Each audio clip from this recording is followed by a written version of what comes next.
Oke, coba kita cari file dulu ya.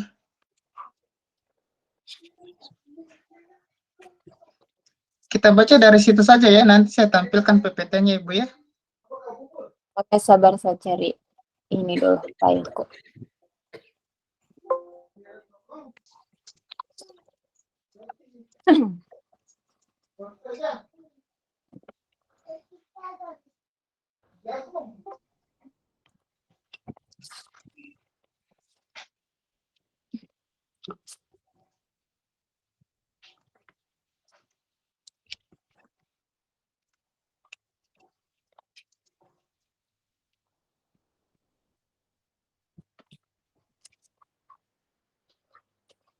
Kalau ada jadi moderator bisa?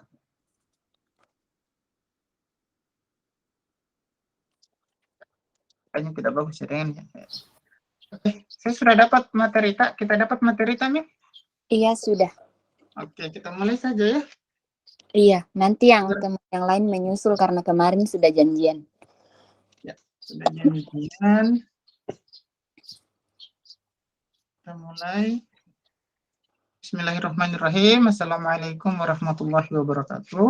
Waalaikumsalam warahmatullahi wabarakatuh.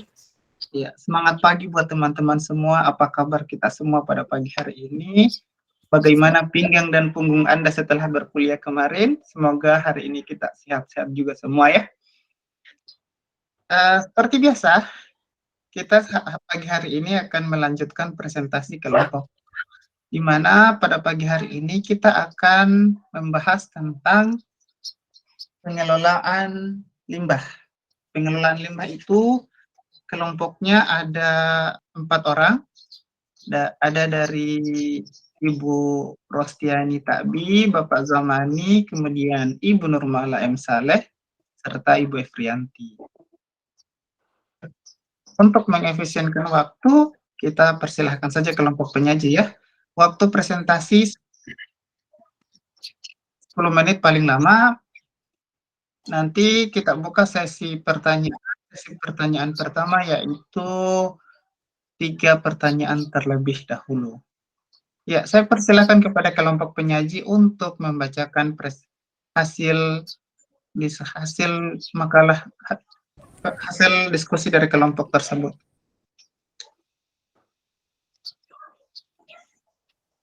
Kak Marjuni bisa tampilkan PPT-nya tuh? Iya, ini sudah saya tampilkan Ibu. Tapi tunggu, saya share dulu ya. Iya.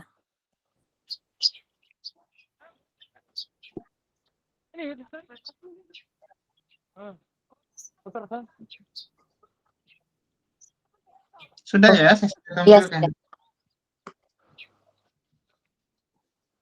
Ya, terima kasih atas kesempatan yang diberikan kepada kelompok kami, kelompok 4, untuk mempresentasikan tentang pengelolaan limbah.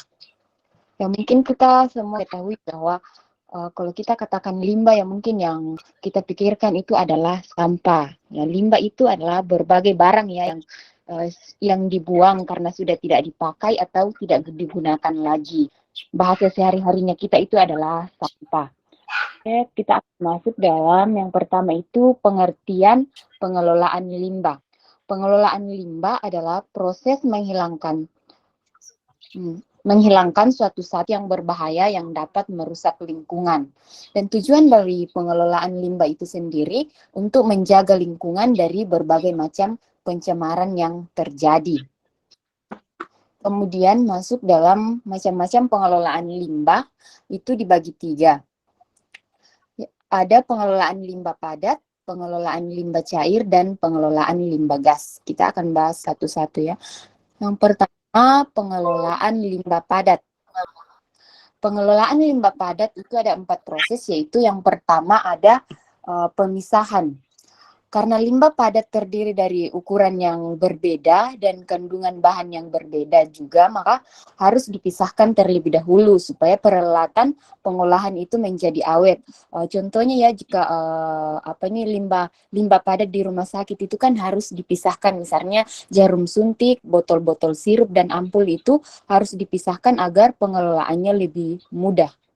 Kemudian yang kedua yaitu penyusunan ukuran.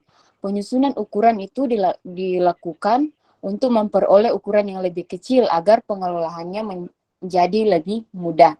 Yang ketiga, pengomposan. Pengomposan itu dilakukan terhadap limbah yang mudah membusuk. Supaya hasil pengomposan baik, limbah padat itu harus dipisahkan dan disamakan ukurannya atau volumenya agar lebih mudah terurai. Kemudian yang keempat itu adalah pembuangan limbah, yaitu adalah proses akhir dari pengelolaan limbah padat. Contohnya ya di rumah sakit, kalau misalnya limbah itu sudah,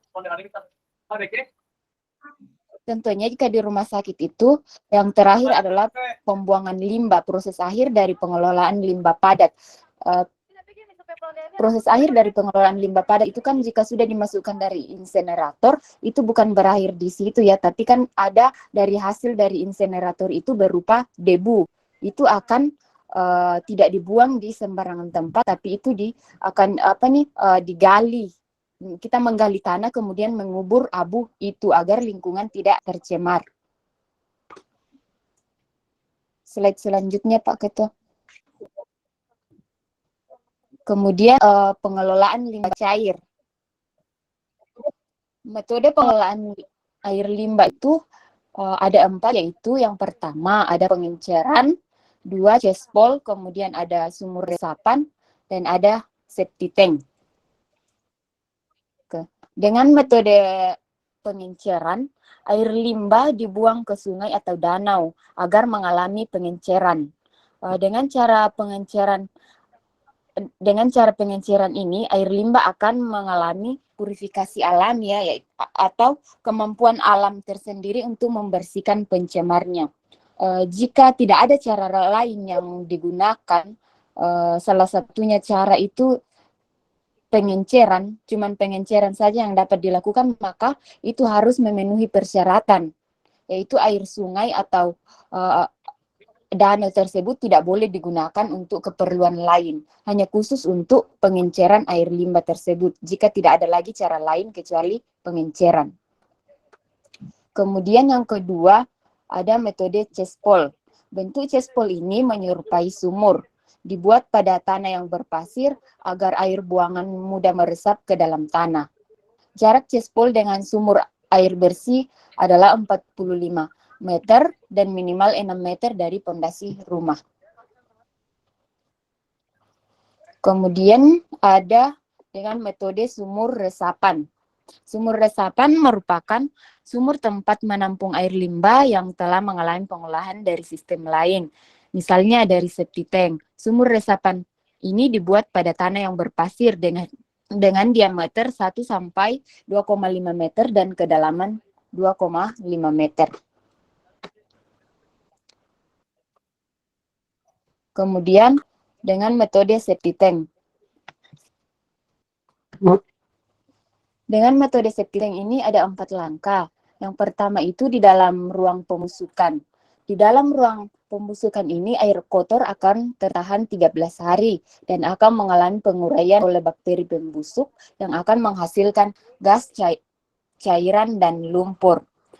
Namun lumpur ini akan masuk ke dalam ruang lumpur, di mana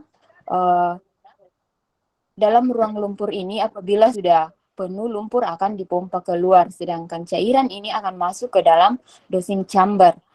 Di dalam dosing chamber terdapat sipon MC Donald, itu berupa alat ya yang berfungsi untuk mengatur air yang akan dialirkan ke bidang resapan agar merata.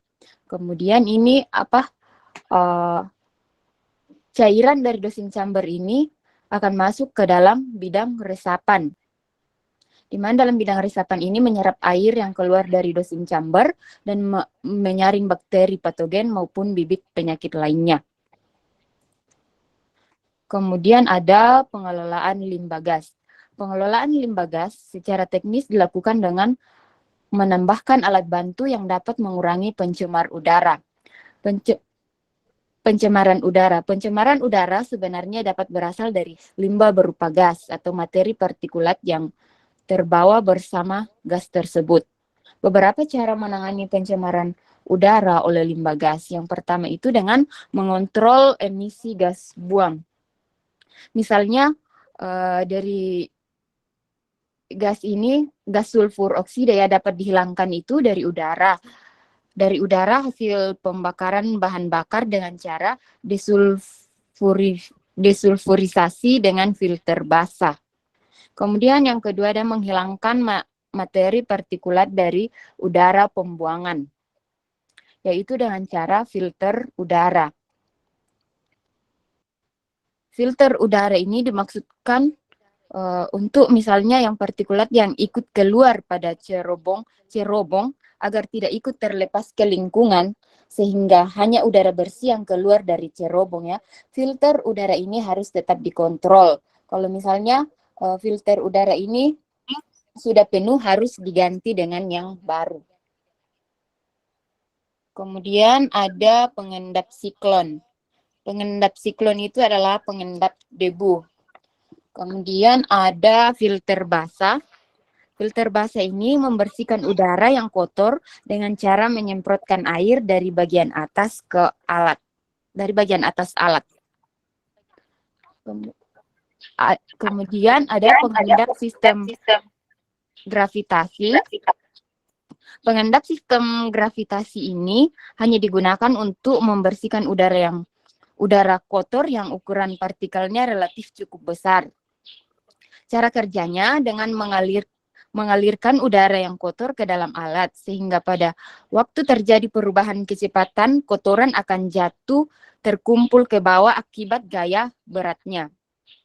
Kemudian ada pengendap elektrostatik. Pengendap elektrostatik ini digunakan membersihkan udara yang kotor dalam jumlah yang besar. Oke, itulah hasil dari presentase kelompok kami, kelompok 4. Saya serahkan ke moderator. Ya, terima kasih dari kelompok penyaji sudah menyajikan hasil diskusi dari kelompok tersebut. Selanjutnya saya buka sesi tanya jawab. Silahkan saya buka 3 pertanyaan terlebih dahulu.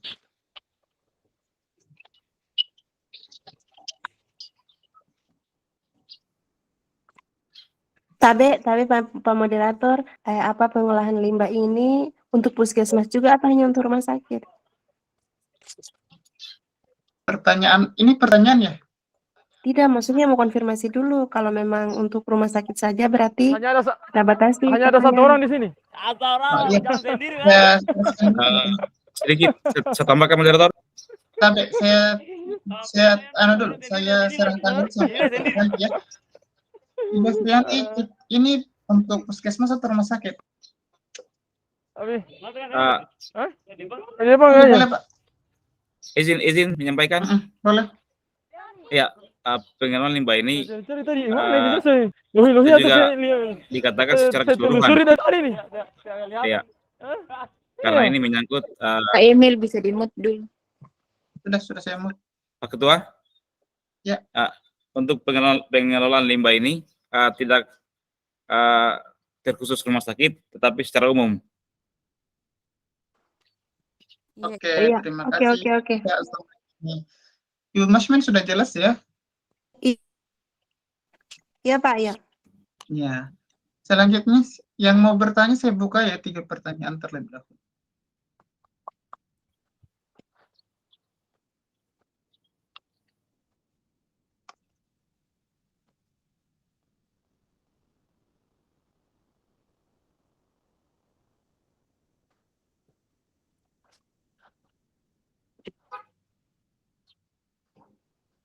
Silakan.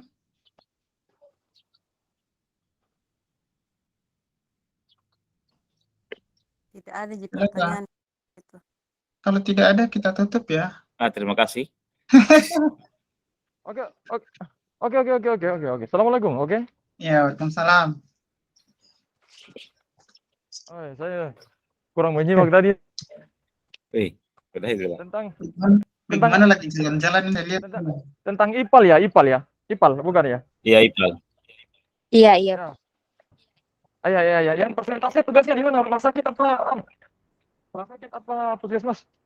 Semuanya Pak. Itu guys di rumah sakit. Ada di rumah sakit, ada di kecamatan. Dengan puskesmas. Secara umum Pak.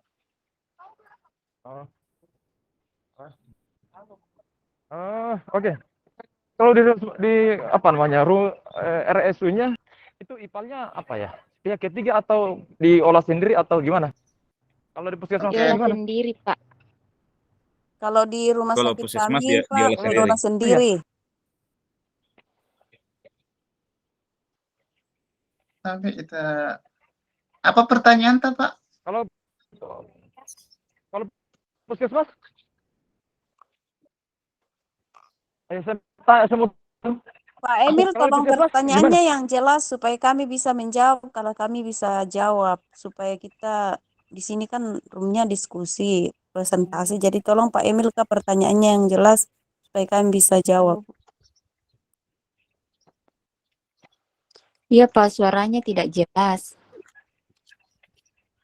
Iya, iya saya Iya, tanya. iya. Ini kan tentang apa pengolahan ini banyak atau apa? Saya. Kenapa Kalau tidak jelas? puskesmas, Tapi Ya. Pak kurang Gini, jelas berapa? karena hampir semua Pak Ketua izin saya tanggapi. Tunggu ya, kita tampung Oh dulu ya. begitu. Sudah kah? Sudah bisa pertanyaannya kah? Tunggu dulu, saya tanya dulu Pak Emil. Pak Emil, kurang jelas pertanyaan tak? Iya, kurang jelas suaranya. Mungkin karena lagi jalan. Pak Emil, Pak Van Dechen, Ya, hilang. kurang jelas. Iya, kan? Yang saya mau signal.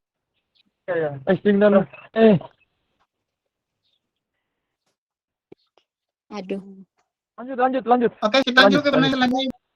Ibu Hakia, silakan. Oke, Assalamualaikum warahmatullahi wabarakatuh. Yang saya tanyakan kepada kelompok di sini tadi kan bahas tentang limbah. Pertanyaan saya, coba Anda jelaskan dampak limbah terhadap kesehatan di Oke, terima kasih Ibu atas pertanyaannya. Coba Anda jelaskan dampak limbah terhadap kesehatan. Coba. Ya, terima Itu kasih saja. pertanyaan yang Mas. sudah saya terima. Selanjutnya ada 2 pertanyaan lagi, silahkan. Pak Mas Awadi boleh, Ibu Masmin boleh mengajukan pertanyaan.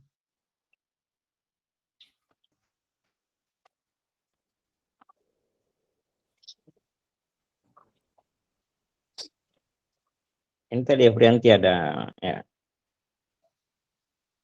Efrianti yang presentasi, Pak. Masih ada pertanyaan lagi. Oke, Kita sembari tampung dulu. menunggu pertanyaan, boleh dijawab, Ibu. Ya, makasih Ya, Pak Pak Samani. Boleh dijawab. Pak Moderator. Mangga. Ya, saya coba menanggapi pertanyaan dari teman tadi terkait dengan dampak yang timbul terhadap limbah, dampak limbah Dampak limbah Dampak terhadap limbah kesehatan. dampak limbah terhadap kesehatan. Oke. Ya, makasih. Dalam hal pengelolaan limbah ini tentunya harus dilakukan penanganan serius karena kita ketahui bersama limbah adalah sangat merugikan masyarakat, terutama kesehatan. Contoh,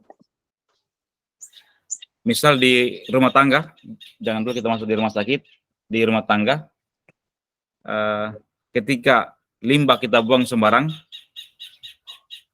misalnya yang pertama limbah padat, di situ termasuk kaca, beling dan sebagainya. Ketika kita buang sembarang, itu berisiko kepada anak-anak kita, keluarga, tetangga. Jangan sampai mereka lewat di tempat situ, mereka bisa terkena beling. Yang kedua, sampah organik. Misalnya seperti kertas atau sisa makanan. Ketika kita buang sembarang, itu juga akan berdampak kepada kesehatan. Misalnya kita adakan proses pembakaran di situ di belakang rumah atau di samping rumah. Bisa jadi ketika ada anak bayi yang berada dalam rumah atau orang tua yang lagi sementara sesak atau asma, bisa jadi ketika terhirup udara atau asap yang ada dalam proses pembakaran limbah tadi yang dibuang sembarang, bisa jadi bayi tersebut bisa terserang penyakit ISPA dan lain sebagainya. Dan untuk orang tua kita yang sudah rentan, apalagi dia sudah ada riwayat asma, ketika sampah dibuang sembarang, tentu dari bau busuk yang timbul, apalagi kita membakar di pinggir rumah sampah tersebut, yang pada akhirnya asapnya atau udaranya terhirup oleh orang tua kita, yang pada akhirnya asma atau penyakit pernafasannya semakin parah. Saya kira itu mungkin dampak dari limbah terhadap kesehatan. Terima kasih untuk dari saya sementara itu. Ya, terima kasih Pak Zamani atas jawaban Anda. Oke, makasih kepada kelompok. Terima kasih banyak. Mungkin saya bisa tambahkan. Sudah diterima, Ibu? Oh ya. Silakan. Diterima. Selanjutnya, ada yang mau mengajukan pertanyaan? Ya, Pak Wadi, silakan. Terima kasih. Singkat saya pertanyaan saya, bagaimana cara mengetahui sifat azat atau basa air sisa pembuangan? Mengetahui cara mengetahui sifat azat atau basa air sisa pembuangan. Sifat azat basa air sisa pembuangan. Ya, saya sudah dapat pertanyaan Pak Mas Rawan. Silakan kelompok penyaji menjawab. Pertanyaannya adalah bagaimana cara mengetahui sifat asam atau basa dari air sisa pembuangan? asam. Ibu Nurmala M. Saleh boleh menjawab.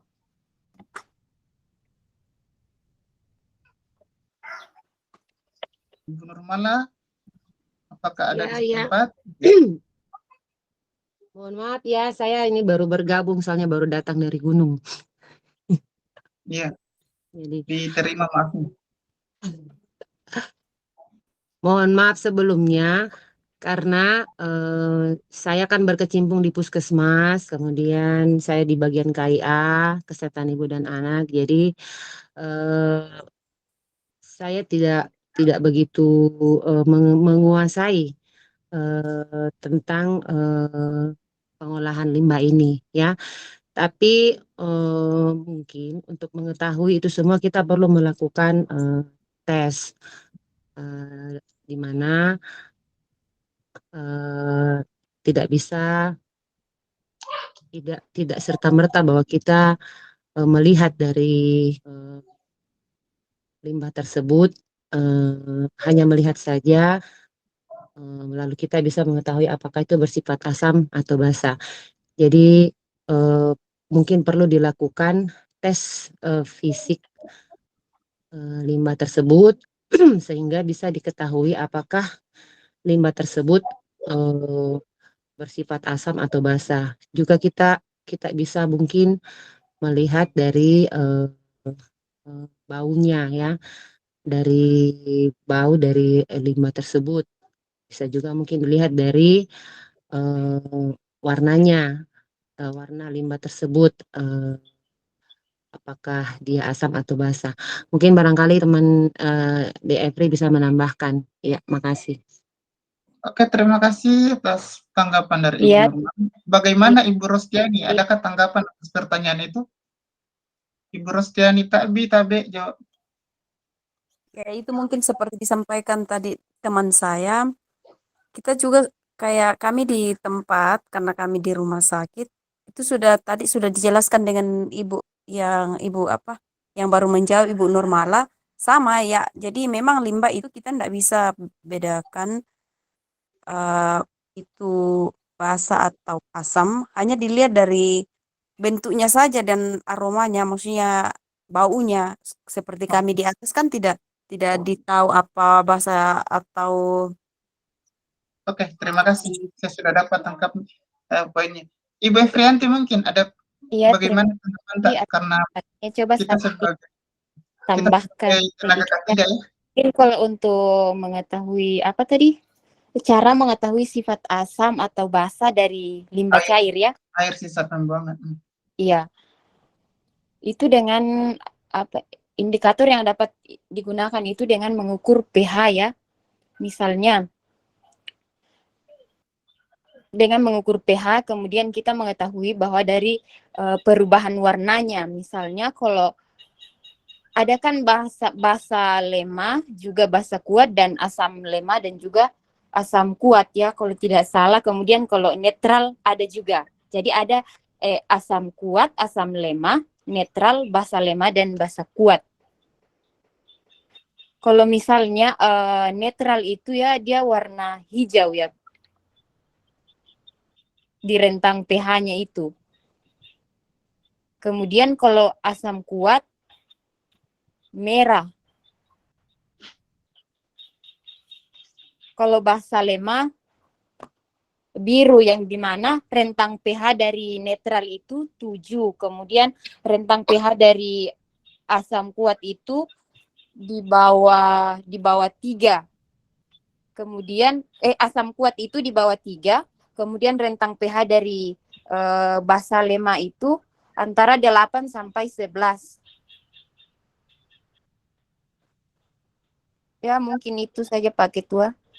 Oke, terima kasih atas tanggapannya. Yang pertama, tanggapan dari Ibu Nurmala yaitu dilihat dari warna dan dilakukan memakai pH meter. Iya. Saya coba bacakan apa jawaban tak dulu ya. Kemudian dari Ibu Rostiani sama ya. Kemudian dari Ibu Efrianti dilakukan pengukuran pH menggunakan pH meter dan dilihat dari perubahan warna di mana di situ bisa ditentukan dia bersifat basa atau asam. Bagaimana Pak Mas Rawadi atas jawaban dari kelompok penyaji? Terima kasih. Alhamdulillah dari ketiga penjawab itu, alhamdulillah sudah ada sedikit masuk jawaban yang dari saya. Mungkin nanti kalau ada tambahan dari Bapak jawabannya. Ya, Ibu Masmin, silahkan. Masih buka kan sesi pertanyaan? Lagi satu. Masih Bu, masih. Oh, iya. Untuk kita. Terima kasih atas kesempatan diberikan kepada saya. Kalau karena saya di puskesmas, kebetulan juga saya bidan, pengolahan limbah ini kami tidak terlalu, maksudnya hanya sepintas lalu lah, maksudnya bukan ahli di bidang itu begitu. Palingan di puskesmas kami kalau suntik ya di tempatnya, kalau tempat sampah ya di tempat yang ditentukan. Yang saya ingin tanyakan di sini, ini kan pengolahan limbah secara umum, sehubungan dengan pembakaran. Yang saya tahu limbah itu ada yang dibakar, ada yang ditanam begitu. Nah, sebenarnya untuk limbah yang untuk dibakar itu saya pikir kalau limbah rumah tangga itu kan banyak sekali tuh. Bagaimana deh? Maksudnya kayak kertas, kayak plastik, kayak apa tuh itu semua limbah atau sampah. Jadi sebenarnya limbah itu mana yang dibakar, saya ingin tahu maksudnya pengaplikasian di masyarakat, mana yang dibakar, mana yang ditanam, terus limbah-limbah seperti apa saja yang berbahaya untuk dibakar. Ya, terima kasih. Ya, terima kasih atas pertanyaan dari Ibu Masmin. Saya serahkan kepada kelompok penyaji. Intinya itu pembedaannya dari cara pengolahannya, mana yang dibakar, mana yang ditanam, dan mana yang lain. Ya, Pak Moderator. Ya, silahkan. Ya, saya coba menanggapi apa yang disampaikan oleh Ibu Siti Hasimin terkait dengan pengelolaan limbah.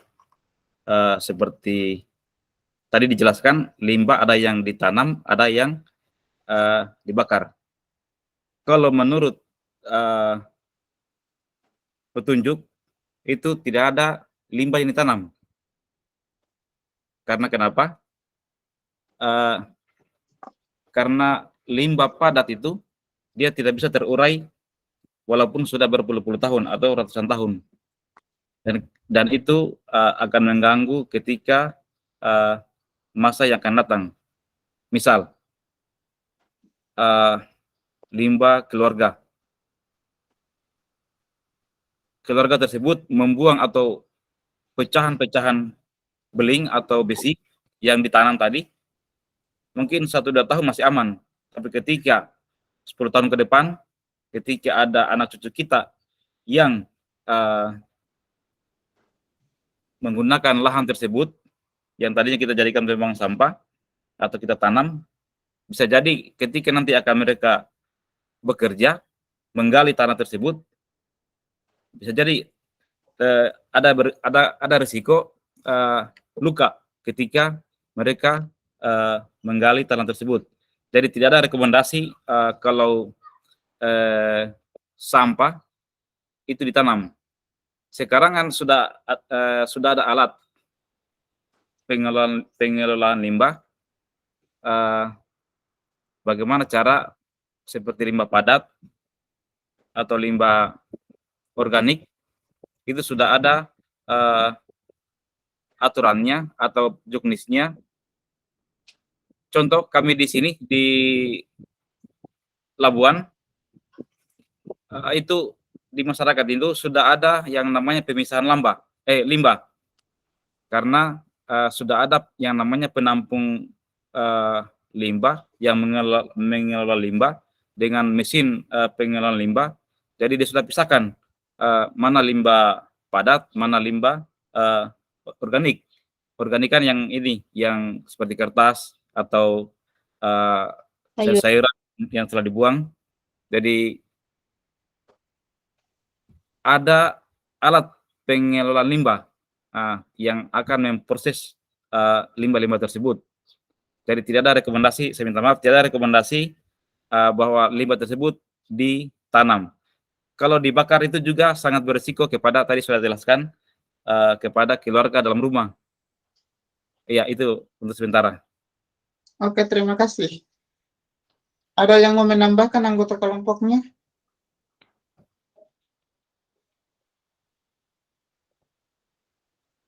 Ibu Masmin, demikian tanggapan dari kelompok penyaji. Saya kembalikan kepada kita. Ya, terima kasih. Terima kasih. Ternyata yang saya ingin tanggapi, masalah tidak ada limbah yang boleh ditanam dan dibakar. Terus kalau limbah rumput, apa bisa ditanam? Bagaimana kalau yang daerahnya mayoritas pertanian? Jangan dulu Pak Marjuni, tunggu dulu. Saya kan tanggapan ini. Nah, kalau rumput bagaimana? Terus kalau rumput seperti apa? Terus bisa ditanam atau tidak? Saya pikir rumput itu bisa jadi pupuk ke depannya. Tunggu dulu Pak Samani. Terus bagaimana kalau misalnya, kan kebetulan waktu minggu lalu ada saya dari dinas Kesling, lingkungannya datang mempertanyakan tempat pembuangan akhir di setiap desa. Ada tidak? Kebetulan daerah tempat tinggalku, tempat pembuangan akhirnya itu belum ada. Terus seperti apa itu? Bagaimana kiat-kiat kita untuk mencermati hal ini begitu? Terima kasih. Ya, maksud saya tadi itu limbah non-organik, anorganik, yang limbah padat yang tidak bisa ditanam. Kalau seperti rumput itu dia akan terurai nanti. Dia paling 1 minggu sudah bisa menjadi tanah atau bisa kita gunakan untuk pupuk. Ya, tadi yang saya maksud adalah limbah padat yang tidak bisa ditanam akan berisiko kepada orang lain. Terima kasih. Oke, terima kasih atas jawaban dari kelompok penyaji. Bagaimana tanggapan Anda, tanggapan penanya terhadap itu, Ibu Masmin? Oke, saya terima. Tapi bagaimana menurut kelompok? Andai kata kita kan berpikir secara umum ini, tempat pembuangan akhir yang tidak ada itu akan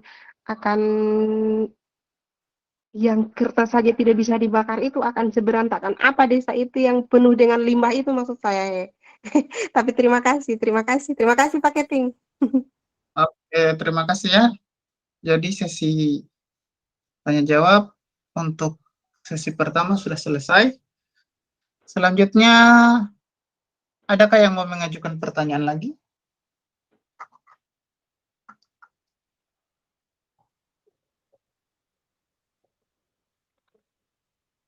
Kalau tidak ada tidak?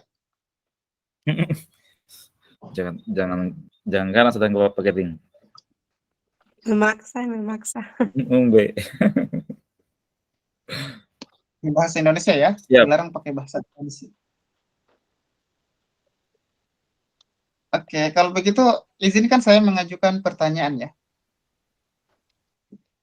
Untuk kelompok penyaji, apa langkah Anda atau apa yang akan Anda lakukan jika salah satu dari kelompok penyaji itu misal Bapak Zamani, Ibu Efrianti, Ibu Rostiani, dan Ibu Nurmala melihat warga sedang membuang sampah sembarangan, misal membuang sampah di laut atau di jalan, atau pada kasus misal menemukan sampah yang berhamburan di jalan sehingga mengganggu kondisi lalu lintas atau bisa membuat orang itu terjadi gangguan penciuman. Apa yang akan Anda lakukan? Terima kasih. Mungkin izin Pak Ketua, saya coba menjawab yang saya tahu sedikit. Jadi kalau misalnya tadi pertanyaannya kan kalau misalnya ada melihat masyarakat atau sampah yang berserakan di jalan, kalau saya sih kalau pengalaman kita di tempat biasanya itu kan kita kerjasama dengan Kesling, makanya kan diadakan setiap Jumat Bersih itu selain kita dengan pemerintah dan tenaga kesehatan yang ada di tempat itu, kita juga mengadakan sosialisasi dan edukasi bagaimana caranya pembuangan sampah yang benar. Artinya kan macam kita di atas setiap bulan itu kita sudah ada tempat untuk pembuangan sampah terakhir. Jadi kita tetap mensosialisasikan dan mengedukasi masyarakat untuk bagaimana membuang sampah yang baik, yang sebenarnya, dan bagaimana intinya di sini edukasi gitu dan sosialisasi. Itu aja mungkin yang saya bisa jawab. Terima kasih. Iya, Pak Zamani, bagaimana tanggapan Anda? Iya, makasih Pak Moderator. Saya kira mungkin dari penjelasan teman kami sudah cukup bagus. Yang intinya adalah di sini fungsinya lagi promkes kalau petugas kesehatan. Ini peran promkes ini sangat penting, yaitu memberikan edukasi kepada warga tersebut mengenai dampak akibat membuang sampah sembarang tempat, dampak yang timbul lingkungan dan mengenai kesehatan, baik kesehatan individu maupun kesehatan warga sekitar di lingkungan tempat sampah tersebut. Terima kasih. Ya, terima kasih tanggapan kelompok penyaji. Selanjutnya, mari kita undang bersama Bapak dosen kita untuk memberikan tanggapan atas pertanyaan dari teman-teman semua. Pak, silahkan. Ya. Assalamualaikum. Waalaikumsalam, Pak. Waalaikumsalam, Pak. Baik, bismillahirrahmanirrahim. Assalamualaikum warahmatullahi wabarakatuh. Waalaikumsalam warahmatullahi wabarakatuh. Selamat pagi, salam sejahtera untuk kita semua. Shalom, Bapak. Alhamdulillah pada hari ini kita sama-sama lagi di ruang meeting kita ini untuk sama-sama mencoba membuka cakrawala berpikir menggunakan analisis berpikir untuk menelaah kajian kita khususnya tentang pengelolaan limbah. Saya beri dulu gambaran umum, nanti kemudian saya masuk pada bagian-bagian yang dipertanyakan tadi. Jadi limbah, kalau kita mau lihat dulu jenis-jenisnya, tentu kita berpikir bahwa limbah pada prinsipnya ada limbah padat, ada limbah cair, ada limbah gas, bahkan ada limbah radioaktif. Jadi memang sebenarnya persoalan limbah ini cukup panjang masalahnya ya. Nah, limbah padat lagi ya bisa macam-macam lagi.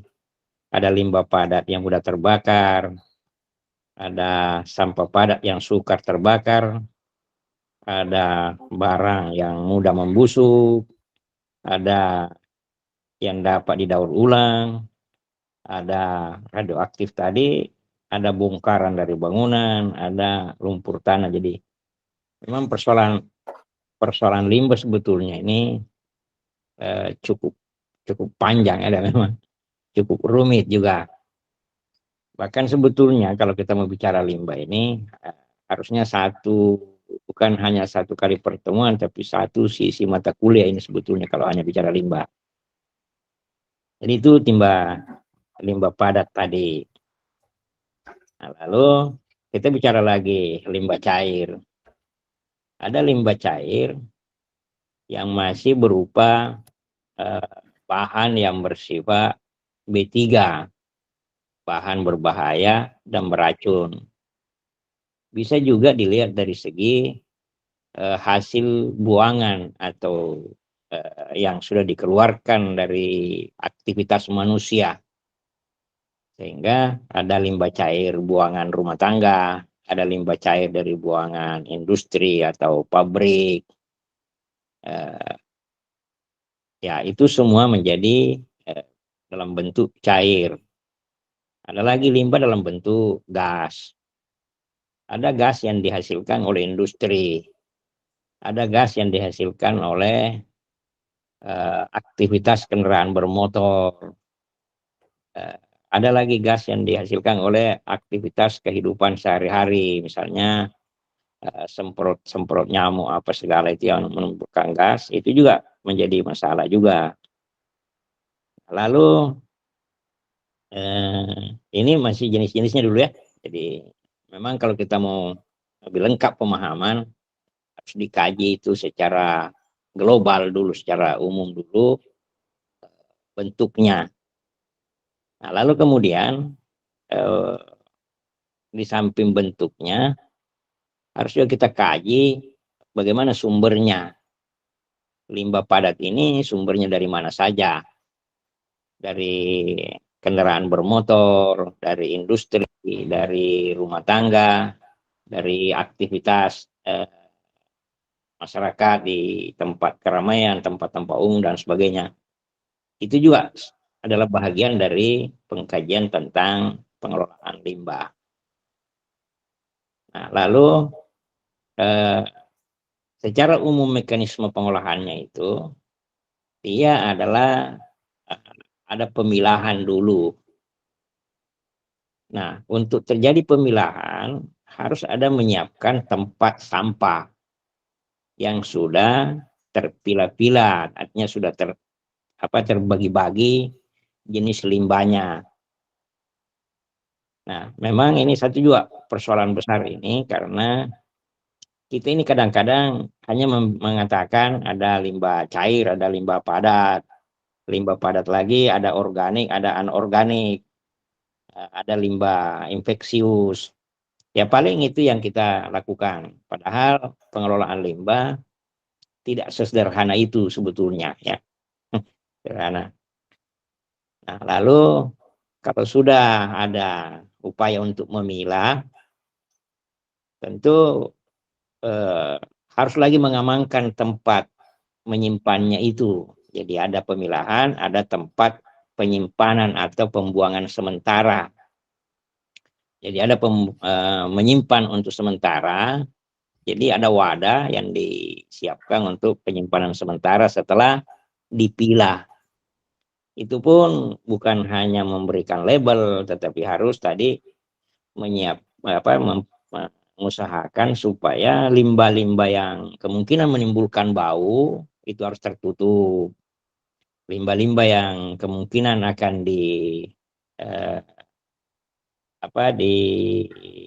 otak-atik oleh hewan-hewan pengganggu, katakanlah kucing, tikus, anjing, lalat, apa segala, itu juga harusnya diperhatikan bagaimana menutup, bagaimana menyimpannya, di tempat mana harus disimpan, tempat pembuangan sementara.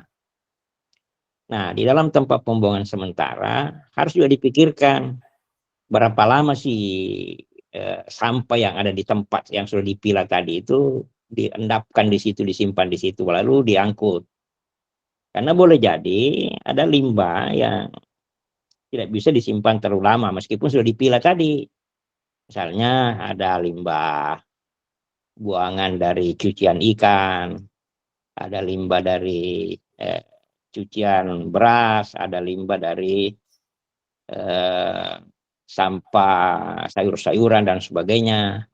Ada juga limbah yang bersifat plastik, ada limbah yang sifatnya dari tadi kaca-kaca yang bersifat itu pecahan-pecahan beling apa segala.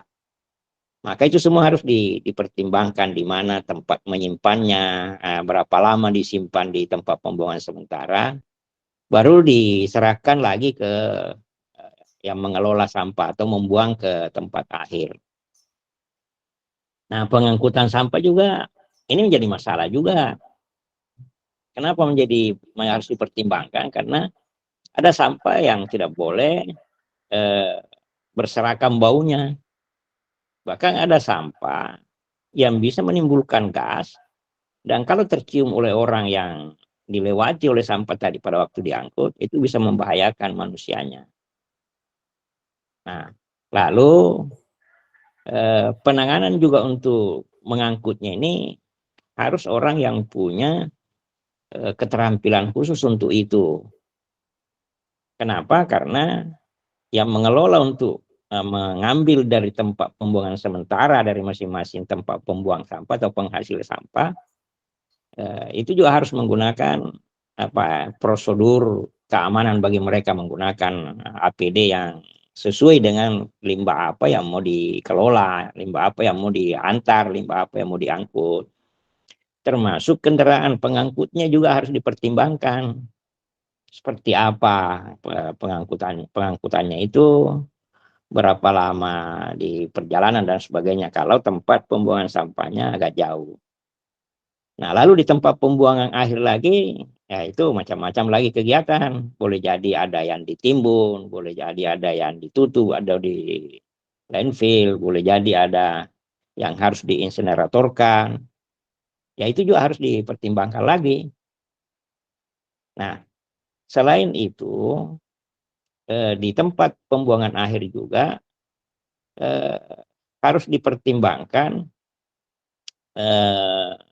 pengelolaan sampah juga harus dipertimbangkan ini prinsip-prinsip pengelolaan sampah. Ada prinsip RIDAS, mengurangi, ada prinsip reuse atau dipakai ulang, ada prinsip recycle atau didaur ulang, ada prinsip di recovery atau diperbaiki. Ya, prinsip-prinsip itu juga harus dipertimbangkan dalam pengelolaan sampah. Nah, dalam artian bahwa bagaimana dikurangi ada RIDAS, ini harusnya menjadi prinsip semua kita ini, apakah rumah tangga, apakah pribadi, apakah industri rumah tangga, industri yang besar dan sebagainya, skala besar. Kenapa? Karena harus berpikir bagaimana mengurangi sampah.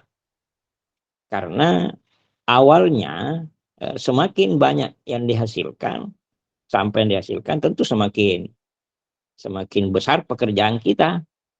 Jadi timbulan sampahnya akan lebih besar, lebih banyak. Ada negara, ada daerah, bahkan ada kota yang sekian puluh kubik, bahkan ratusan meter kubik yang harus dihasilkan setiap hari.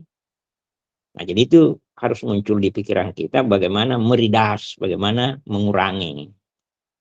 Nah, untuk mengurangi itu bisa saja ada recovery, artinya sampah yang bisa diperbaiki, tidak langsung dibuang. Ya. Nah, bisa juga ada yang dipakai ulang, ada yang di reuse. Misalnya kantong plastik yang bisa dicuci dulu, dijemur, baru disimpan baik-baik untuk dipakai ulang. Ataukah kita menyiapkan kantong-kantong belanjaan yang dibawa ke pasar itu yang terbuat dari kain yang bisa dibersihkan, bisa dicuci, bisa dijemur, dan bisa dipakai kembali. Tapi memang ini terkait lagi dengan pola lifestyle atau gaya hidup kita semua. Karena sebetulnya sampah ini membeludak, sampah ini membesar, menjadi masalah besar di rumah tangga, di lingkungan, di kabupaten kota, provinsi, negara, bahkan dunia mengalami itu karena persoalan gaya hidup manusia. Kenapa? Karena gaya hidup manusia sekarang ini itu cenderung cari gampangnya, cari enaknya gitu. Contoh saja ya, dulu seingat saya ballpoint itu ballpoint yang kita pakai itu bisa diisi ulang, ya, di refile itu. Tapi sekarang menggunakan lagi ballpoint yang sudah menggunakan tinta yang tinggal diganti tintanya saja. Jadi memang sudah ada siap, tinggal dibuang tempat ballpoint yang dulu dibuang dulu habis tintanya, diganti lagi tinta baru. Sekarang bukan tintanya lagi dibuang, bahkan ballpointnya sendiri bersama isinya itu ya dibuang saja, tidak bisa lagi dipakai. Nah, gaya hidup seperti inilah yang saya maksudkan tadi, yang memperbesar permasalahan sampah, mulai dari timbulannya, pemilahannya, penyimpanan sementaranya, pengangkutannya, dan pembuangan akhirnya. Itu karena persoalan dari awal gaya hidup kita ini manusia modern begitu, ya. Termasuk misalnya lagi sabun cuci. Dulu masa kecil saya menggunakan sabun cuci cap tangan itu yang bisa dipakai mencuci. Nah sekarang ini ya mana dos-dosnya, mana tubo-tubonya itu tempat menyimpannya itu semua itu menjadi sampah semua. Kalau dulu cat tangan itu dibungkus kertas dan sebagainya. Jadi inilah persoalan gaya hidup manusia yang mengakibatkan demikian. Nah lalu celakanya orang yang diberi tugas untuk mengelola ini itu dinilai pekerjaan paling rendah gajinya. Katakanlah orang yang mengelola sampah itulah pegawai yang paling rendah gajinya. Padahal sebetulnya kalau kita mau berpikir rasional, justru ini yang harus diperbaiki pola hidupnya. Kenapa? Karena apa yang dikerjakan itu berdampak langsung kepada kesehatan. Kapan sampah berserakan? Itu kan persoalan bagi kita semua ini. Jadi termasuk yang berdasi, yang bergaji besar itu bermasalah kalau itu tidak dilakukan. Nah, sementara yang melakukan itu adalah orang-orang yang ya katakanlah gajinya rendah, tingkat pendidikannya ya pas-pasan kalau toh ada, bahkan mungkin di pihak kebersihan itu mungkin diterima itu paling SD, SMP paling tinggi. Padahal banyak hal yang harus dipertimbangkan di situ. Bahkan kadang-kadang diserahkan kepada pemulung. Pemulung juga tidak melihat ke situ. Contoh saja ya misalnya, kalau di rumah misalnya saya melakukan pemilahan, saya bedakan tempatnya antara yang basah dan kering. Itu dulu ya, basah dan kering. Datang pengangkut sampah dari Pemda itu, dimasukkan di gerobak, dicampur saja di situ, kering dengan basah. Jadi saya ini berbuat untuk memilah itu apa gunanya? Karena tetap di gerobaknya nanti lagi itu dipisahkan. Padahal seharusnya setelah orang rumah tangga memilah itu sampahnya, jadi pengangkut sampah juga harus memilahnya itu. Ada gerobak untuk sampah kering, ada gerobak untuk sampah basah. Belum saya bicara ada sampah organik, ada anorganik yang kering saja dan sebagainya. Itu tidak dilakukan seperti itu. Karena mekanisme pengelolaan sampah ini sebenarnya tidak pernah tertangani secara tuntas. Kenapa tidak tertangani secara tuntas? Ya begitu tadi pikiran saya bahwa yang diberi saya tugas untuk itu adalah mereka yang tidak punya pemahaman tentang itu. Bahkan pendidikannya pas-pasan gitu. Jadi, nah, akibatnya beginilah modelnya. Nah, lalu di tempat di recycle-nya lagi itu ya menjadi masalah sebetulnya karena hanya negara-negara yang punya kemampuan yang bisa merecycle dengan baik. Katakanlah tadi itu sampah beling yang bersifat kaca kah, atau bara besi dan sebagainya. Memang ada negara yang sudah mengelola itu. Tapi di kita ini ya itu saja dikumpul saya di situ. Ada beling di situ, ada besi di situ, ada potongan-potongan kayu di situ. Pokoknya nggak ada urusan, dibuang aja. Nah, lalu paling yang bersifat anorganik itu dibakar, itu jalan keluarnya. Nah, membakar sampah lagi juga menjadi masalah lagi, akan menimbulkan gas-gas yang bisa mengotori lingkungan, mengakibatkan terjadi polusi dan sebagainya. Jadi sebetulnya kalau saya, ini memang 1001 masalah ya, 1001 masalah urusan sampah ini. Ya, makanya prinsip yang tadi itu bagaimana mengelola dengan bijaksana adalah bagaimana ridasnya, bagaimana mengurangi, bagaimana reuse-nya. Jadi kalau ada yang bisa dipakai ulang lah. Lalu bagaimana merecovery kalau ada yang bisa diperbaiki atau di reparasi ya diperbaiki lagi. Lalu ada di recycle, artinya didaur ulang.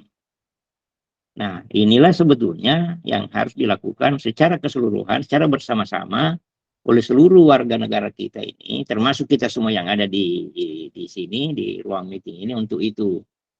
Paling tidak misalnya ya, contoh saja simpel, kantong plastik, kantong belanjaan. Kalau mau pergi ke pasar, ya tidak usah mengharapkan kantong plastik yang di pasar itu yang dikasih penjual. Bahkan toko-toko yang ada marmarnya itu ya. Apa Marjoni? Yang ada marmarnya? Indomaret, apa Alfamart ya, Alfamart, Indomaret. Maret Pak, Indomaret, Alfamaret. Ya, ya, tidak ada toko Februari, Indo Februari atau Indo Juli. Tidak ada Pak. Nah, itu kan mereka juga memberikan itu, dan itu dibayar itu, tidak salah, berapa, 300, 200, atau berapa itu? 250 per 200. Nah, kita juga punya gaya hidup, ya enaknya begitu. Padahal dibayar itu kan. Dibayar. Nah, hal lain yang perlu juga ditangani sebetulnya oleh negara ini harus ada kebijakan. Bagaimana industri-industri yang memproduksi calon-calon sampah, misalnya tadi itu sampah plastik, botol-botol minuman, harus ada regulasi yang mengatur bagaimana dia harus menerima dan membelinya kembali. Andaikan itu dikembalikan oleh masyarakat yang pernah memakai. Nah, lalu industri juga yang mengelola seperti itu, mengeluarkan sampah yang berupa plastik tadi, yang menurut Pak Samani tadi itu berpuluh-puluh tahun tidak bisa mengalami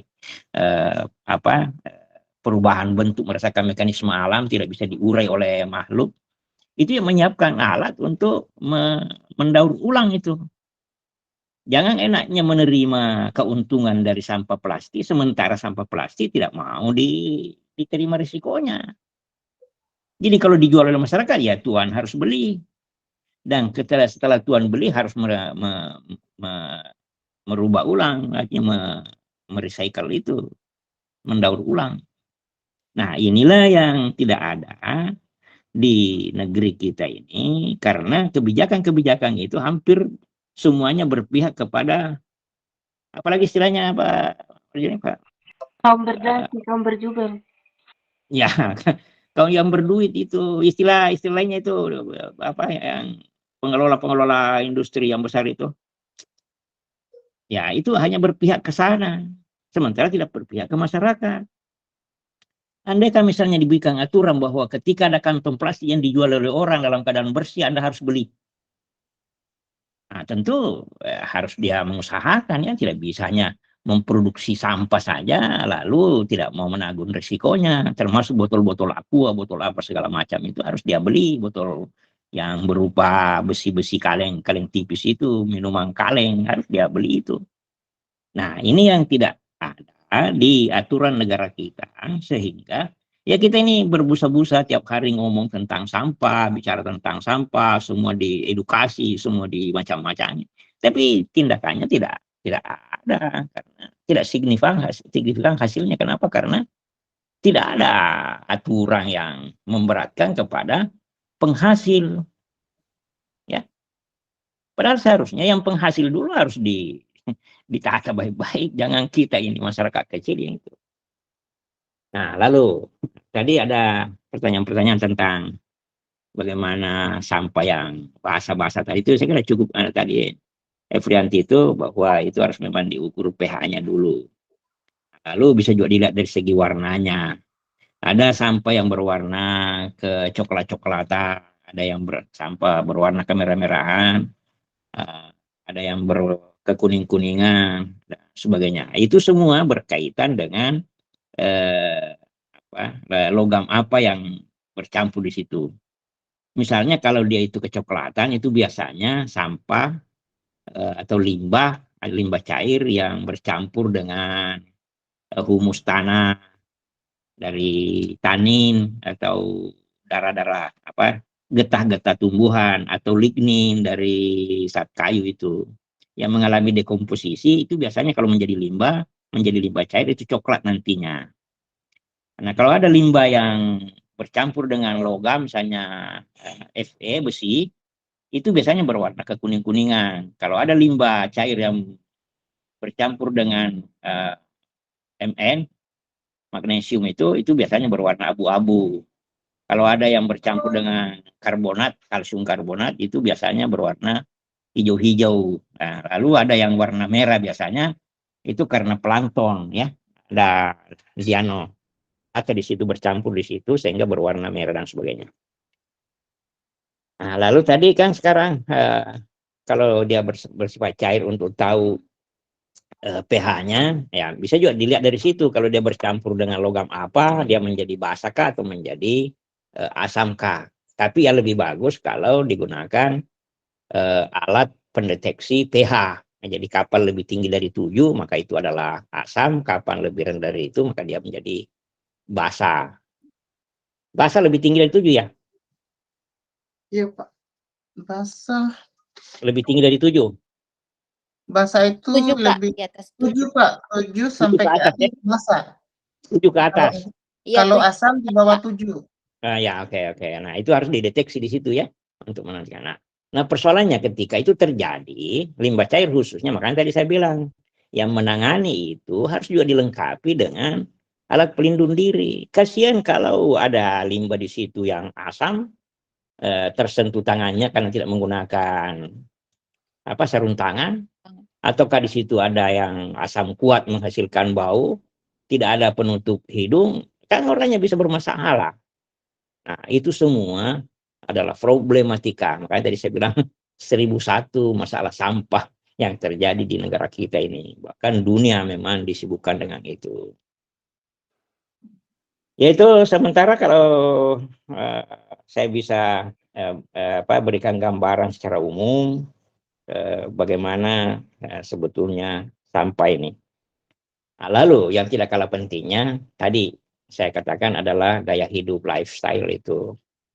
Maka yang tidak kalah pentingnya adalah faktor kesadaran, faktor penegakan hukum, dan faktor penyiapan regulasi yang mengatur tentang itu. Jadi kesadaran berasal dari warga negara dan kesadaran dari pihak pemegang kebijakan pemerintah untuk menentukan regulasi. Lalu kalau ada regulasi itu ada penegakannya. Karena untuk apa juga regulasi dibuat macam-macam, sekian banyak undang-undang, peraturan, kalau tidak dilakukan, sama saja tidak ada artinya. Nah, untuk semua itu butuh kesadaran. Itulah sebabnya sehingga orang lingkungan itu selalu berpikir bagaimana pembangunan berwawasan lingkungan, bagaimana pembangunan berkelanjutan. Artinya, setiap aktivitas manusia ini itu harus berpikir bagaimana mempertimbangkan lingkungan. Kenapa? Karena lingkungan punya dua keterbatasan. Ada keterbatasan daya dukung dan ada keterbatasan daya tampung. Daya dukung ini tidak bisa dimuati sepenuh-penuhnya manusia. Artinya ada batas-batas toleransinya, tidak bisa lagi. Dan ada juga batas-batas toleransi terhadap pencemaran yang bisa ditenggak oleh lingkungan sehingga disebut daya tampung.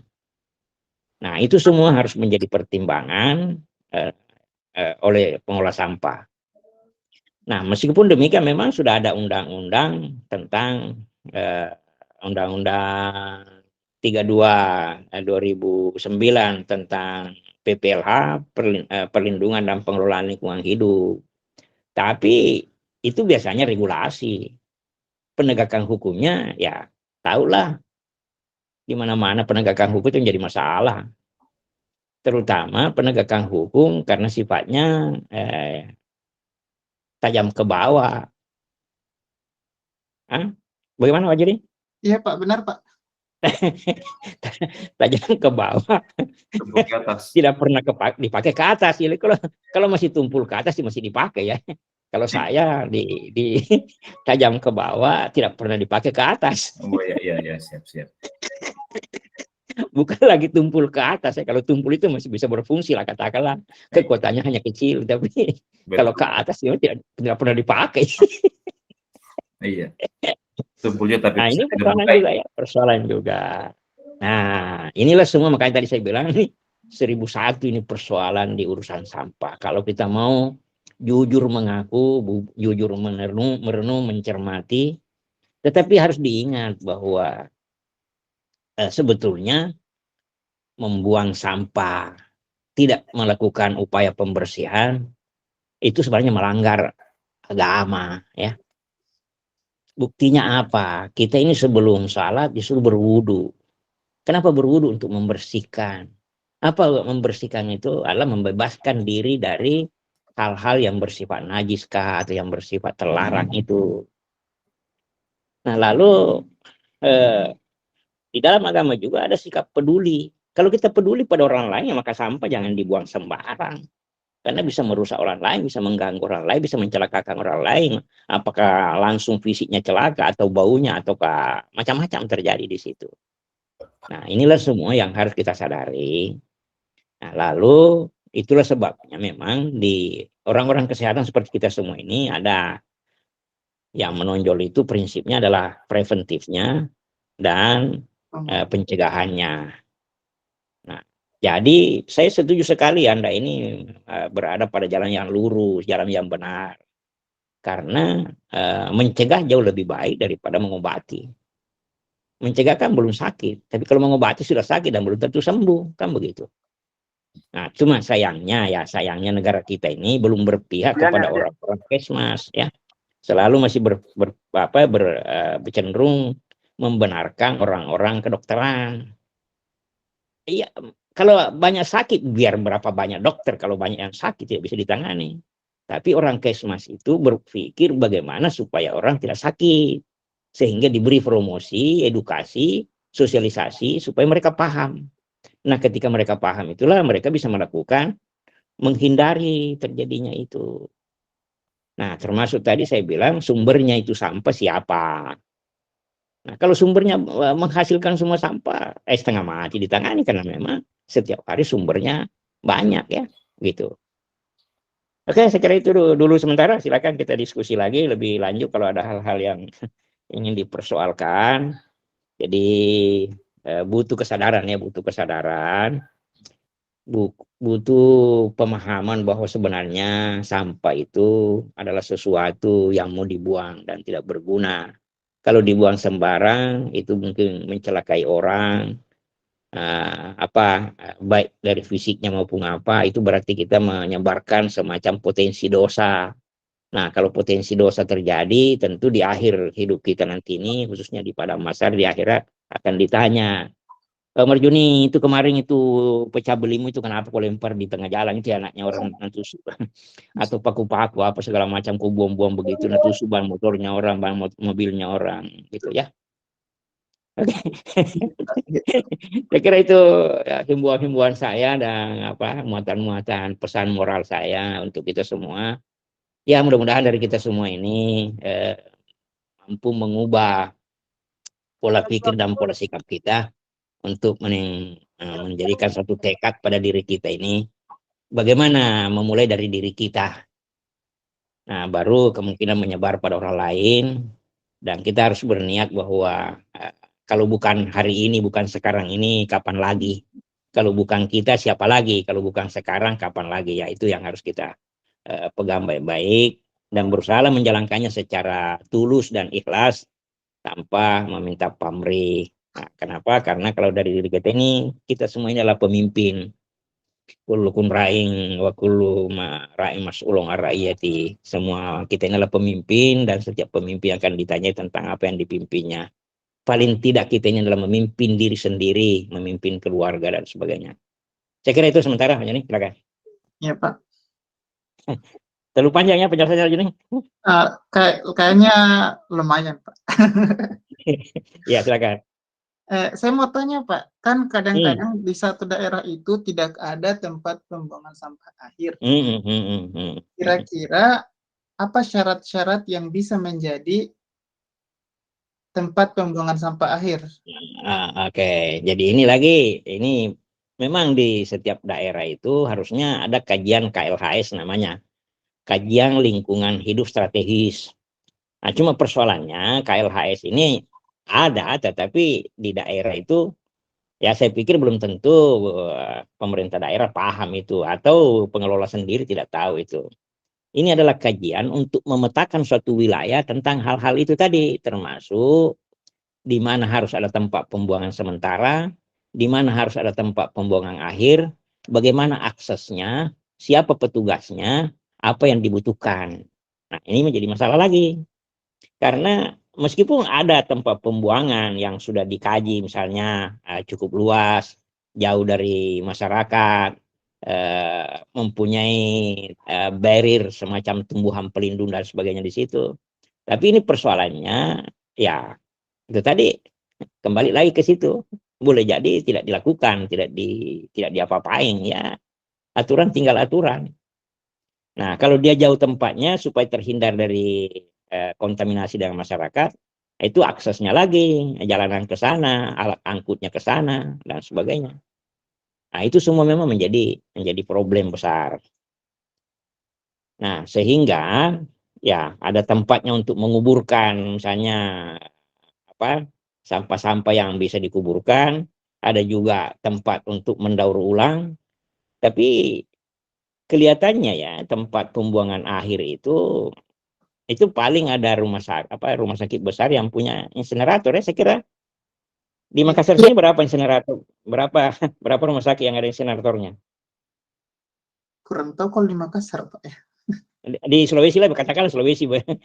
Ya, Sulawesi saja. Ya barangkali hanya 1-2 rumah sakit yang ada itu. Kalau tuh misalnya di pihak ketiga kan yang mengelola sampah medis itu misalnya ya siapa-siapa saja.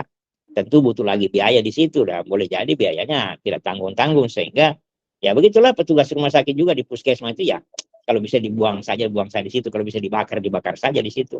Kenapa? Karena semua serba susah tadi. Ada dari puskesmas ya ada yang ingat insinerator yang ada di Sulawesi ini di mana-mana saja? Kalau kami pakai pihak ketiga, Pak. Ya. Kalau kami pakai pihak ketiga, Pak. Pihak ketiga itu dia. Nah, sekarang pertanyaannya pihak ketiga itu di mana dia insinerator Kang itu? Di provinsi. Iya, masuk di mana tempatnya? Nah, itu lagi persoalan lagi di situ. Jadi memang hal yang bijaksana bagaimana mengurangi dulu itu yang perlu dipertimbangkan baik-baik karena itu hulunya ya bagaimana meridas itu. bagaimana merius itu, memakai ulang. Karena nanti itu akan berakhir pada proses pembuangan akhir. Nah, pembuangan akhir menjadi masalah kalau banyak. Misalnya kapasitasnya dia hanya misalnya 10 ton atau 5 ton.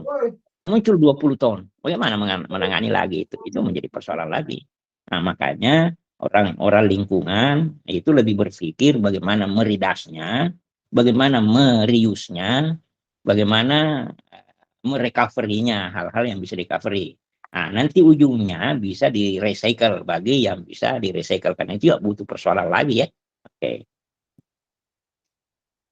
Oke, itu bagiannya jadi harus dipikirkan baik-baik di KLHS-nya itu harus dipetakan wilayah ini harus di mana tempat penyimpanan sampah sementaranya, di mana tempat pembuangan akhirnya, di tempat pembuangan akhir itu apa saja yang harus ada di situ, apakah ada yang disiapkan untuk menutup atau semacam landfill-nya, ataukah ada semacam insineratornya di situ, ataukah ada semacam daur ulang di situ di tempat itu. Karena tidak bisa sekarang yang terjadi hanya ditumpuk saja di situ kayak di Antang itu ya dibongkar saja begitu, di situ ada plastik, di situ ada organik, di situ ada kertas, di situ macam-macam, di situ ada botol-botol, di situ ada macam-macam, tidak ada karena bercampur baur di situ. Nah, kenapa? Karena proses pemilahannya, proses pendistribusiannya itu tadi saya bilang kalau di rumah dipilah tapi di gerobak dicampur lagi, ya, akibatnya tidak ada. Oke itu, Majin. Oke Pak, terima kasih. Ayo lagi, ibu-ibu ya dari puskesmas ini gimana pengelolaan sampah di puskesmas ini?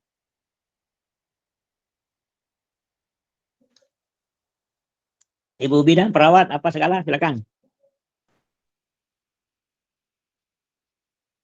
Siapa-siapa yang diperawat yang perawat banyak Pak. Ada berapa? Saya mau sebut nama. Silakan Ibu, silakan. Bagaimana kondisi sampah di tempat tak? Saya malah Pak dari ini Puskesmas Turikale. Ya, silakan. Kalau dulu Pak sebelum saya di Puskesmas Turikale, saya kan dulu di Puskesmas yang satu.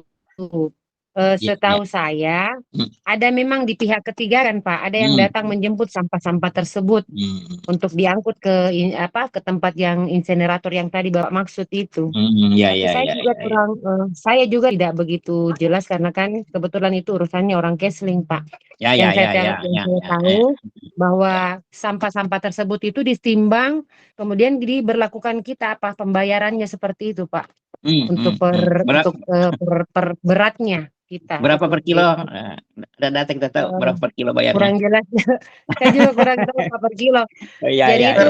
Jadi semua yang misalnya jaringan puskesmas, jejaring puskesmas itu yang punya sampah itu, maka semua itu dia dibawa ke puskesmas lalu dikenakan itu Pak, dikenakan budget atau biaya. Seperti kayak bidan praktek, mereka kan menggunakan jarum suntik apa dan lain sebagainya itu. Ada jarum suntiknya, ada poinnya, ada ampul-ampul obat ada MOU, semacam MOU Pak seperti itu. Iya, itu pengalaman saya Pak di puskesmas ya. Makasih.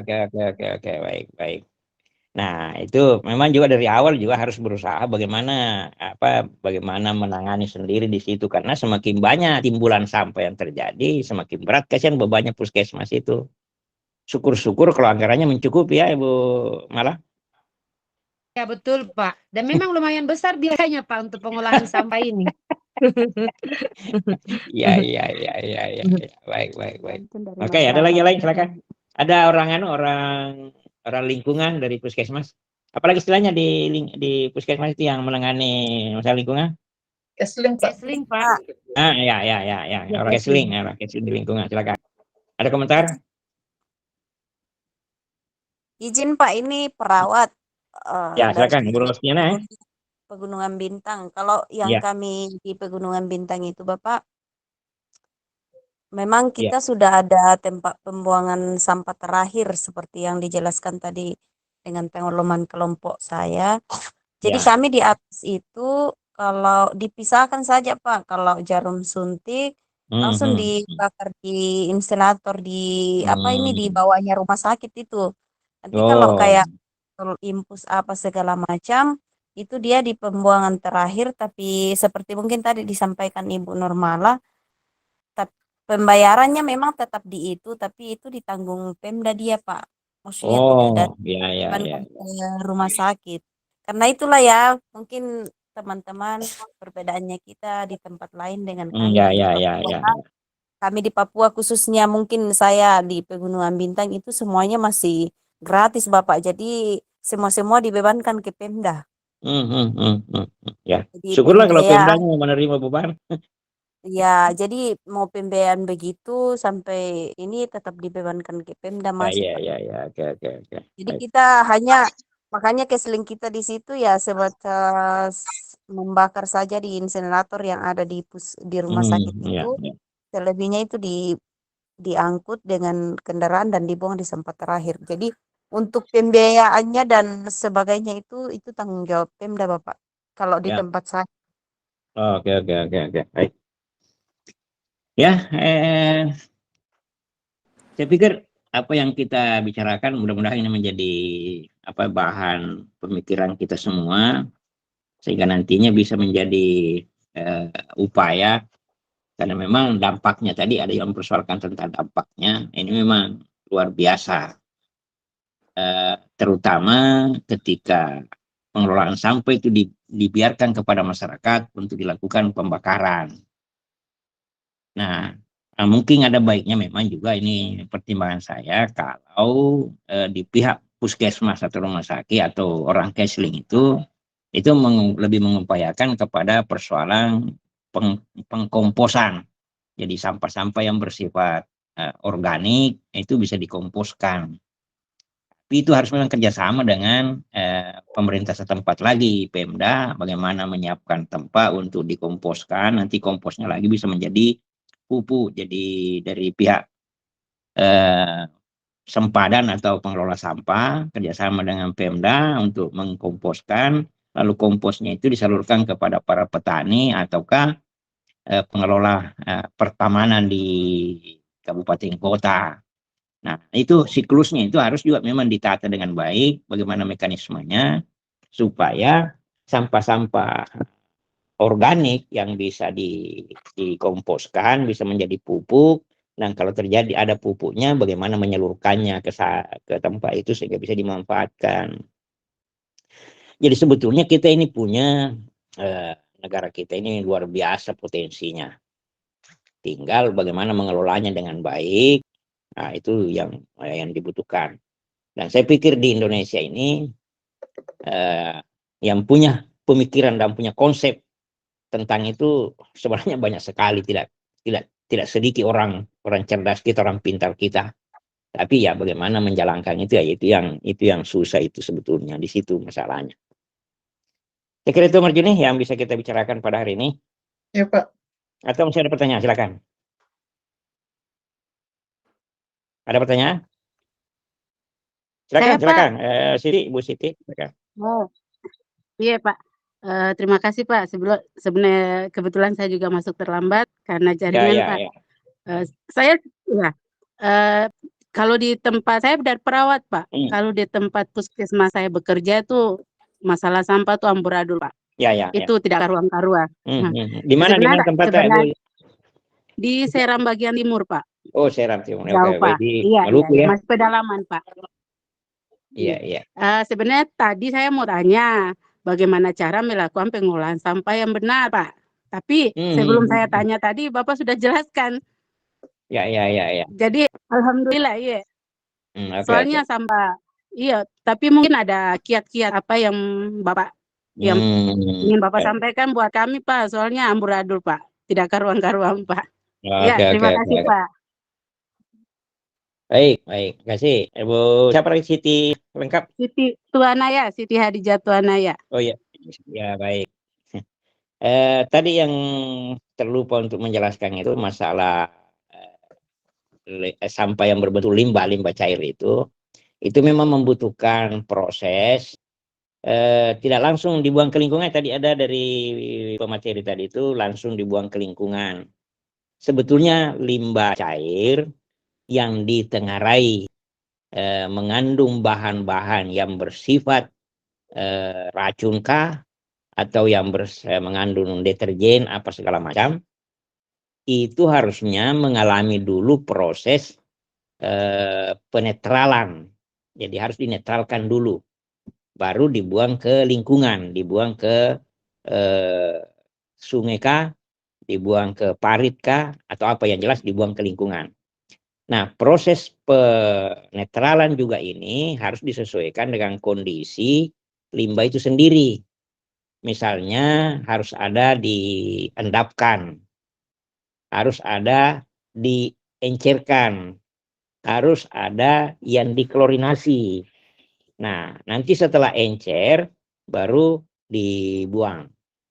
Artinya setelah murni, setelah jernih. Nah, salah satu indikator untuk mengetahui apakah limbah cair yang kita buang itu sudah murni atau tidak, oleh rumah sakit itu biasanya pada bak terakhir, kalau misalnya ada 4 bak atau 5 bak itu yang berjejer di situ, ada pengendapan, ada klorinasi, ada pengenceran, dan ada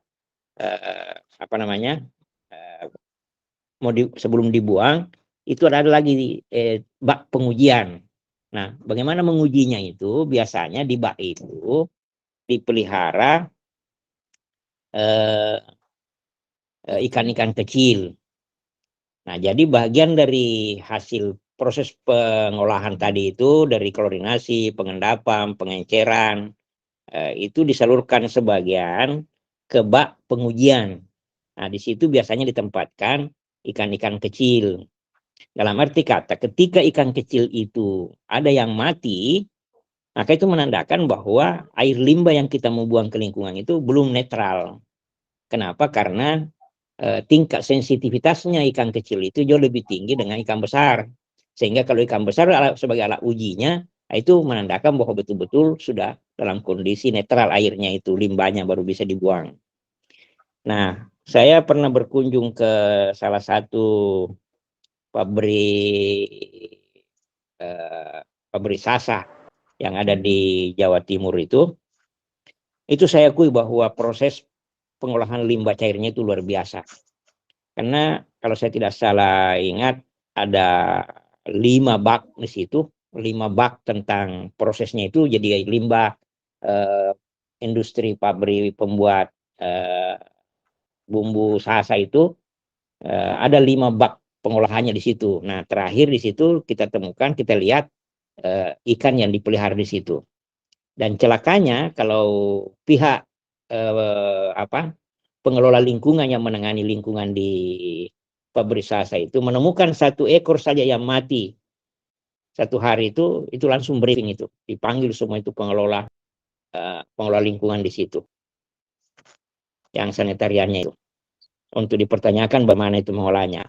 Nah, dibandingkan dengan pengolahan limbah yang ada di Bali, ada rumah sakit besar di Bali, apa lagi namanya? Udayana. Oh, ada rumah sakit Sangla. rumah sakit di Bali. Ya, Sangla Denpasar ya, Sangla Denpasar. Dibandingkan dengan Sangla, saya lebih apresiasi ke pengelolaan limbah cair di pabrik sasa itu. Karena di Sangla Denpasar itu di akhir pengelolaan limbah cairnya itu saya tidak temukan itu ikan uji, itu saya tidak temukan. Nah, sehingga saya berkesimpulan bahwa pengelolaan limbah cairnya pabrik sasa di Surabaya itu lebih bagus itu dibanding dengan pengelolaan limbah cair pada tahun itu, kira-kira tahun 80 berapa saya ke sana itu lebih bagus. 82 atau 83 itu. 94, 93 saya ke situ. Nah, itu lebih bagus itu. Kenapa? Karena itu tadi dari indikasi saya, karena harus melakukan ada pengendapan, ada pengenceran, ada klorinasi, dan ada pembuangan akhir dengan menguji tadi itu. Itu yang saya tidak temukan di sana. Ya, enggak tahu kalau sekarang ya, karena itu sudah salah 94 saya kesana sama Pak Asri. meninjau itu pengolahan sampahnya itu. Ya itu Bu Siti tadi bahwa memang itu pengolahan sampah itu memang luar biasa, memang rumitnya juga. Jangankan rumah sakit kecil seperti Ibu yang punya puskesmas itu, rumah sakit besar saja, Sangladen Pasar Bali itu yang begitu besar itu, ya masih ada hal-hal yang perlu dibenahi. Tapi tidak tahu lah sekarang ya, karena sudah zamannya berlangsung lama. Tidak salah 94 saya ke situ, ya tentu sudah berubah dari sekarang ya. Oke, Iya, segitu, Pak. Bu. Makasih, Pak. Harusnya juga memang ya sekali-kali studi banding Bu Siti, bandingkan antara Iya, Pak. ya supaya bukan hanya kita kuliah begini, tapi memang ada fakta yang kita lakukan ya, ada kunjungan-kunjungan ke industri-industri tertentu supaya Iya, melihat Pak. itu. Dan kalau ya Iya, Pak. Soalnya saya dulu pernah PKL waktu D3 pernah PKL di Bali, Pak. di Iya, mana Pak. Ki? Di mana Ki di Bali? Kita di rumah sakit apa namanya? Kita dari Saiful Anwar dulu, dari Malang dulu, baru kita kunjungan ke Bali, Pak. Oh iya ya, itu bagus itu. Intinya ya Iya. supaya juga pengelola itu ya kasihan juga ya, harus dibawa rekreasi, di samping mendapatkan ilmu perbandingan. Ya, Iya, supaya Pak. itu melihat kondisi seperti itu. Jadi harusnya juga ada aturan-aturannya, nanti diusul ke Pemda, siapa tahu Ibu diundang untuk bicara. Sampaikan tadi informasi Oh saya iya, bahwa Pak. seharusnya ada aturan juga yang ditetapkan oleh DPR itu bagaimana supaya penghasil sampah itu apakah dia distributor atau apa, atau dia sebagai yang memproduksi sampah-sampah plastik, itu harus ada risiko yang harus dia terima. Dia harus beli, dia harus siapkan daur ulang di situ. Ini tidak ada aturannya, sehingga ya mereka memproduksi sampah saja, tidak ada upaya untuk menanggulangi sampahnya itu. Sementara Pak Emil tadi bilang kalau itu sampah dibuang plastik itu, siapa tadi yang bicara puluhan tahun baru bisa terurai ulang? Pak Zamani, Pak. Pak Samani sudah. Pak Samani nanti kalau ada rapat Pak Samani minta kalau Anda dihadirkan di situ, sampaikan. Ini informasi dari saya juga, termasuk itu bahwa harusnya memang di Pemda itu ada regulasi yang mengatur tentang bagaimana industri yang memproduksi plastik, sekarang ini itu tempat-tempat makanan itu, apalagi istilahnya yang putih-putih itu dipakai menyimpan makanan. Apa itu? Apa namanya sorpon? Apa namanya sorpon? Ya, Bukan. Sirpon. Sifon itu ya. Sifon juga ada aturannya itu, jangan dibuang begitu saja karena itu lama juga baru terdaur ulang itu puluhan tahun. Apalagi plastik botol itu kalau dibiarkan terbuka masuk air, tiba masanya musim nyamuk, dia bisa bertelur di situ, berkembang menjadi nyamuk dan sebagainya. Nah, ada upaya untuk menguburkan, mana masyarakat menguburkan. Enaknya habis dipakai ya buang, habis dipakai buang, tanpa memikirkan bagaimana dampaknya nanti ke depan. Nah, harusnya perusahaan harus beli itu, ya. Supaya ada resiko, jangan hanya untung saja dia mau terima, kotorannya kita yang dibebani semua. Nih.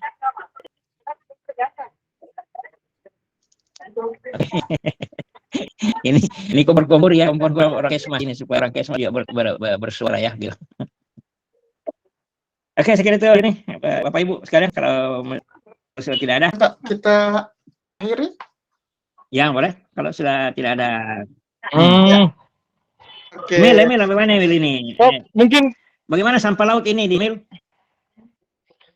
Mungkin bisa informasinya ya, sampah di lautan ini. Saya selalu pakai kapal-kapal motor ini. Bagaimana kondisinya di tempat ini, sampahnya bagaimana ini modelnya ini? Ya, silakan. Kalau perlu difoto, di copy ya, di foto baru dimasukkan ke grup itu sampah yang ada di pinggir laut itu. Emil. Menilang Emil. Ya, Pak Fan, foto itu sampah laut. Oh, Dokter Emil, tidak ada dengar sih. Ini masalahnya kita dimulai ini sampai di tengah laut ini, itu Pak dosen. Ya. Ya. Iya. Pak Emil yang Masalah sampah sampai di Muna saat ini. Ya. Iya, masalah sampah sampai detik ini di Muna, itu Muna masih status darurat sampah. Darurat sampah ya? Jadi memang ya status darurat sampah. Sampai dari gini status darurat sampah. Ya. Ya. Jadi sampah dari laut, dari darat, ya. Kalau untung di sini sampah udara enggak terlalu banyak karena di sini kan hampir semua tidak ada pabrik di sini. Ya, hanya itu untuk khususnya kita di kesehatan itu hampir semua puskesmas hampir 30 mungkin hampir 30-an puskesmas di sini saya tahu karena saya tim diakreditasi untuk mempersiapkan puskesmas dalam penilaian oleh kementerian kan itu kan kita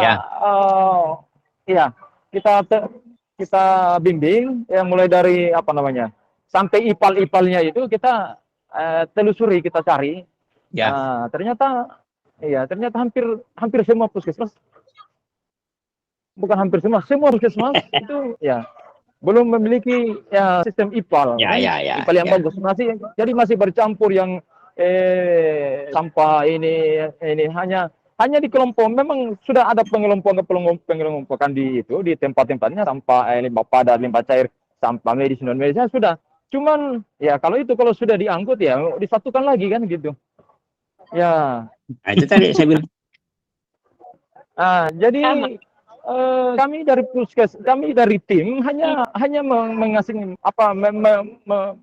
mengasih solusi saja kepada para pimpinan habis itu para kepala puskesmas untuk menghadap ke dinas kesehatan ya hanya itu lagi kita ini kurang makhluk yang hatinya peduli ya kita ini kurang makhluk hatinya peduli. Oke. Begini Indonesia ini memang susah ya Indonesia susah ada dua kemampuannya Indonesia itu yang tidak dimiliki oleh negara lain. Tidak ada negara hebat di dunia ini yang mampu menyamai kemampuan Indonesia itu. Saya bisa jamin. Ada dua. Apa itu? Kalau di Jepang itu pasti lucu lagi ceritanya ini. bukan lucu, menyindir. Lain disuruh yang dikerjakan. Lain yang dikerjakan. Lalu tidak ada takutnya. Tuhan pun tidak ditakuti. Nah, akibatnya begitulah modelnya Indonesia itu. Karena memang tidak ada yang ditakuti. Kalau Amerika mungkin takut ke Eropa, takut ke Cina juga takut ke Amerika. Tapi Indonesia tidak ada yang ditakuti. Allah pun tidak ditakuti gitu. Iya. Ya saya kira itu himbauan saya. Jadi mari kita sama-sama secara jujur berpikir sebagai orang ilmuwan. Mari memulai dari diri ya Pak Mil. Pak Rostina, Ibu ini semua, mari kita memulai dari diri ya. Siap. Iya, Pak. Kalau bukan kita, siapa lagi? Kalau bukan sekarang, kapan lagi? Karena itu memang bagian dari perintah agama ya, bagian dari perintah agama. Agama apapun yang kita anut, mengharapkan seperti itu. Saya kira demikian pertemuan kita, Pak Ahmad Joni. Betul. Ya, Pak. Ya, nah, semoga yang kita bicarakan ini ada manfaatnya nanti ya.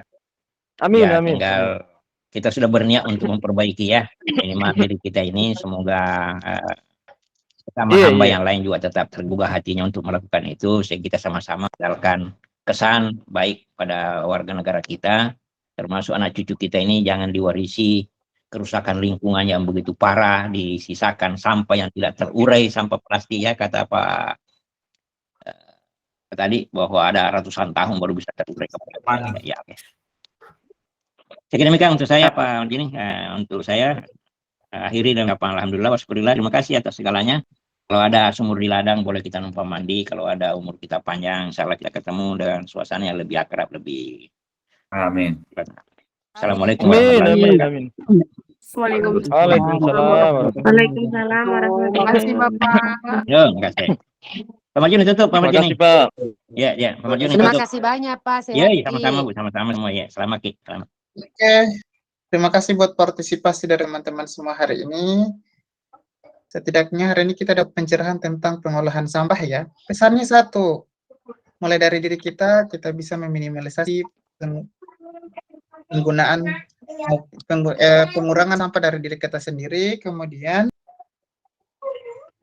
Kemudian apa yang kita dapatkan hari ini kita terapkan di tempat tinggal kita, di tempat kerja kita, mau dimanapun kita berada. Sekian diskusi hari ini, kita tutup dengan ucapan. Billahi taufiq wal hidayah. Wassalamualaikum warahmatullahi wabarakatuh. Waalaikumsalam. Diraha sudah mau ada kah akreditasi? Reakreditasi sudah mau ada kah Diraha?